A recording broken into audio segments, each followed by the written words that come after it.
৩ বছরের বেশি সময় কোমায় থাকার পর মারা গেলেন থাইল্যান্ডের রাজকুমারী বাজরাকিতিয়াবা। মৃত্যুকালে তার বয়স হয়েছিল ৪৭ বছর।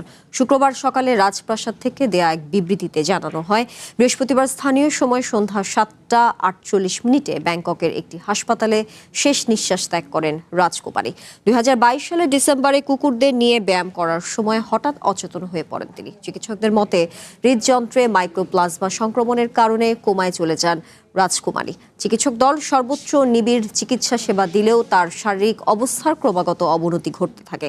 রাজকুমারী বাজরাকিতিয়াবা ছিলেন থাইল্যান্ডের রাজা বাজিরালঙ্করনরের ৭ সন্তানের মধ্যে সবার বড়।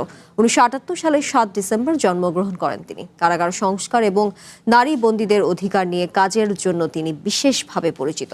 দক্ষিণ পূর্ব এশিয়ায় আইনের শাসন বিষয়ক জাতিসংঘের শুভেচ্ছা দূত হিসেবেও দায়িত্ব পালন করেন তিনি।